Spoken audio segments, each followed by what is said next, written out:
So let me take this opportunity to once again welcome our legislative leadership and to formally introduce them. I think everybody is very well acquainted with our guests, but for the purposes of protocol, let me thank and welcome Speaker Mattiello, Leader Shikarchi. I'd also like to welcome House Minority Leader Patricia Morgan.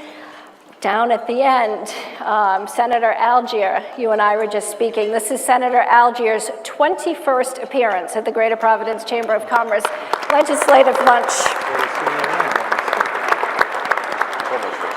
So the senator indicated that as time goes on, you get less cynical. So he will elaborate on that in just a minute. We have Senate Majority Leader Michael McCaffrey and also Senate President Dominick Ruggerio. So once again, welcome.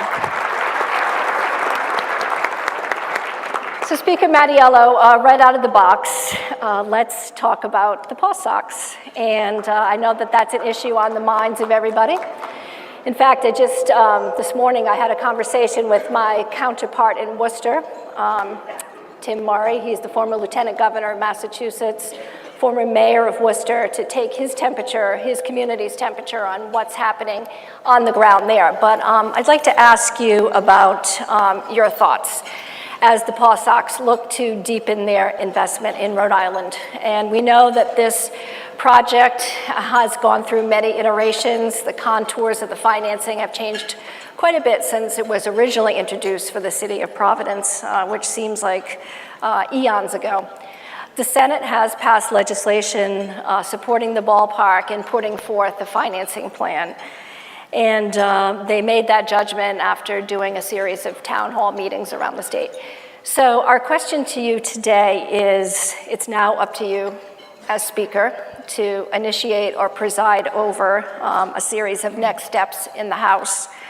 So what, if anything, will it take to win your support? And is there a way to get you to yes? Okay, well, first, thank you for having me, Lori. Thank you all for having me again. This is always a nice event. I want to thank my colleagues in the House for making such a strong showing. They're always very interested in the business community. So thank you all for coming here today and conversing with and supporting the business community. What I have been saying about the PawSox proposal, first, thank you for suggesting that it's all up to me, but quite, you know, sometimes I wish it was, sometimes I wish it wasn't. This is one of the times I wish it wasn't. But it's not up to me. I've got a lot of colleagues in the House. I've got a finance committee that will ultimately look at this, you know, and the House has a very deliberative process. So, you know, unfortunately, everybody likes to look at my district and District 15 and, you know, and my opinion. The House is going to reflect the view of the general public, and my colleagues in their conversations with me reflect the view of their constituents. And what we're hearing from our constituents is that the Go Local Providence poll was accurate. 2/3 of the public does not favor this. We have to keep in mind that we're asking the public to be the partner in a public-private partnership. And they're saying, no, we don't want to be partners in this deal. As a representative of their interest, and my colleagues as representatives of their interest, we feel compelled to respect their wishes. So is there a way we can get to yes? Yeah, we can look at the deal. The PawSox can do what I've suggested from day one and reach out. They're going to be meeting with me, and I look forward to that at some point. But there's no secret. Reach out to the public. Have a conversation, a real conversation, not something that's one-sided. Have a real conversation in all of the districts across the state. And listen to one another, and then fashion a deal that the public wants to be part of. So if that occurs, yes, we can get to yes. But right now, with the public being 2/3 opposed to it, and you know, there's things in the deal. The PawSox could put more money in. Okay, so let's talk a little bit about what components of the deal would you like to see flexed? All right, well, I would like to see whatever the public wants, so I'm going to resist negotiating the deal, but I believe that they can put more money up front. It's really just a $12 million investment. It's advertised as they're putting in 54% of this deal. They're only putting in $12 million. We're giving them naming rights, and they're using that as part of their 54%. They have lease obligations. They do have a business to run. They're making that part of their capital contribution. They're putting in $12 million. The taxpayers are putting in the rest. That's my assessment on the deal. So they can put in more upfront money, and they can shift the risk so that if all of the assumptions that everyone says are surely going to be met are not met, that the owners of the PawSox bear the risk and not the taxpayers. That would be a tremendous starting point. But thereafter, it depends on what the public wants, and it depends on the outcome of that two-way conversation with the public. So is it what you're saying is that there hasn't been sufficient dialogue between your office and the PawSox up to this point? No, there's plenty of conversation with my office. They're willing to meet with me whenever I want. There's not sufficient dialogue with the public. The public doesn't like the deal. So it's unfair of us to one-sidedly say, we're going to do it anyway because they don't know. I don't believe that. I believe the collective wisdom of the public's pretty good. And there are things that can be made better. So if they want to go forward with the deal, I think they have to have a conversation with the public, explain it to the public. Sorry, John, but I have John Taylor over here. He's building a casino in Tiverton, a reluctant community. He went into their living rooms. He talked to them. I mean, there's an operation that went remarkably well, and he had a conversation with that community. It was hard work, but he needed them to be partners, and he reached out, and they had a real conversation, and it ended up being very positive. I don't believe that's happened in this case. There's no conversation, so we haven't learned from each other sufficiently. Senate President Ruggerio, your reaction to that? First of all, I thought that the Senate Finance Committee did a phenomenal job addressing this particular issue. They conducted over 30 hours worth of hearings.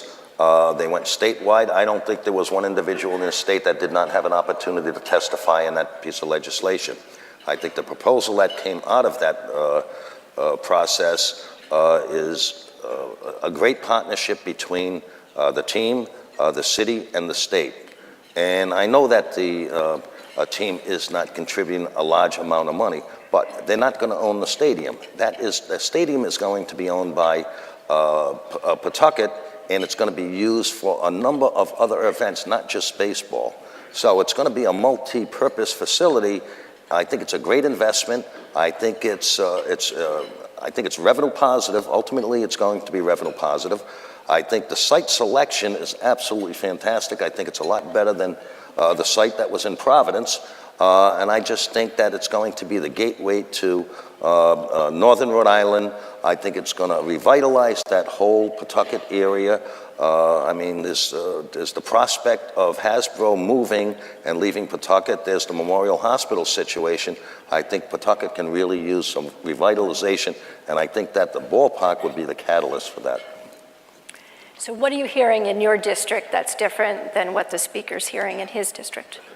Well, I don't know if people are pandering to me, but I hear all positive comments from my constituents. They say, keep the PawSox. I think it's very positive. Now, I'm up in the northern part of the state, and I expect positive comments in that particular area because I think that's where most of the season ticket holders are. But I think it's a great proposal. It's been vetted. It's been reviewed. It's probably the most transparent process that I've seen since I've been in the Senate or in the House, and I just think it's a good proposal, and I'm hoping that the House will consider hearing that particular proposal. So is there any language that you would flat out reject, that the Senate would flat out reject should the bill come back to you? I'd have to take a look at the language. But is there anything that just... Well, I think if you said that the owners would have to pay for the whole the cost of the stadium, I think they're gone. And I felt that way with the referendum. I thought if it went to a referendum, the team was not going to wait around that long, and they were going and probably to Worcester. Well, the president of the Worcester Chamber told me this morning that the business community there is very supportive, that the PawSox have spent a fair amount of time in Worcester, that the general population in that area is supportive because they've seen tax increment financing work to the benefit, and that the degree of skepticism isn't perhaps as rampant as it is here. Anybody else want to take a crack at the PawSox and weighing in as to what you think the constituents in your specific district have to say about it? I just want to echo the President's remarks that the process in the Senate was a very lengthy process, very open process. As a result of the hearings, the legislation, both pieces of legislation, did change. I did not support the bills in the Senate. While I support the Pawtucket Red Sox staying in Pawtucket in Rhode Island, they're an institution. We certainly don't want to lose them. I would like to see more of a shift in risks to the owners, if that's possible, assuming either more money or guarantee up front. But listen, this is a process that's going to take place. We have a legislative session, and I'm confident at the end of the day that something will be worked out. It usually does when we put our heads together. And certainly I'm always open to looking at new language and legislation. And I'm hoping that while I have concerns again about the risk not being adequately addressed, in my opinion, I'm confident that at the end of the day, something might be worked out. If I may, Lori, I just want to say, from a House guy, from the House Speaker, I think the Senate process was good. I think they did a good job vetting them. I think their Finance Committee did a good job vetting the proposal. Reasonable minds can differ. You can look at this proposal from different perspectives. So I certainly would not be critical of the work of the Senate. I would, in fact, be complimentary of the work of the Senate. But reasonable minds can differ. And I want to point out, because as I've said, everyone looks at my district, which I think is a big mistake. I had a colleague, and I'm not going to mention whether they were a male or female. I don't want to identify them. They didn't want to be identified. They knocked, it wasn't a district near my district, it was not. They knocked on 300 houses over the course of the weekend. They talked to 160 people, and 69% of those they spoke to were opposed. About 20% were in favor, and the rest unsure, which is remarkably close to the Go Local numbers. So, is that scientific? No, but so that poll was in October, right? Yes, and this walking just took place this weekend, and the numbers were exactly the same. It was slightly more negative. So I would assume there's a margin of error in there.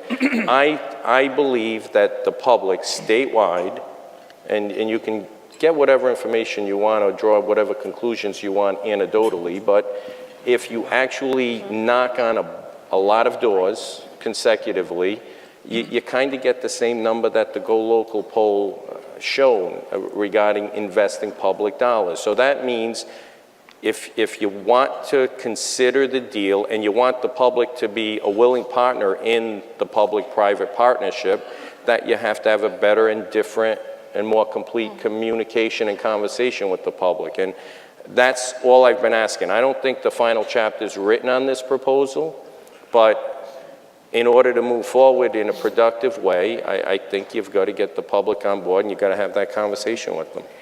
All right, so just one more point on this topic, and we'll move on. But some people say to me, well, how come the Speaker and the ownership of the PawSox, why can't they get in a room and just hammer out a deal and then go out and get reaction from the public? Lock everybody in a room until a deal has been hammered out that meets your criteria and can pass muster with the Senate as well. Why does that, is that something that's viable as a path forward? The only problem with that, and I'm willing to try any path forward, but the only problem with that is I'm an attorney. When I negotiate on behalf of a client, I get their authority first, and then I go in and negotiate. I know what they'll agree with. It's almost unfair for me to negotiate with the PawSox when I don't know what the public's willing to accept.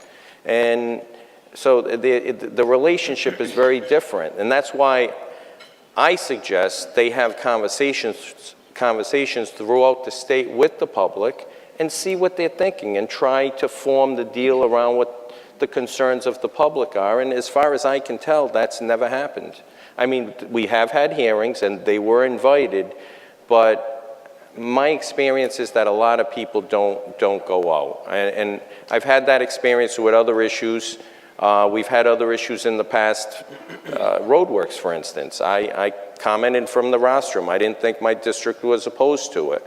And I did not believe so because I only got 3 calls and emails in opposition. When I started knocking on doors election time, every second or third house was upset about roadwork. So unless you actually reach out in some meaningful way and talk to people, you're never going to know what they're thinking.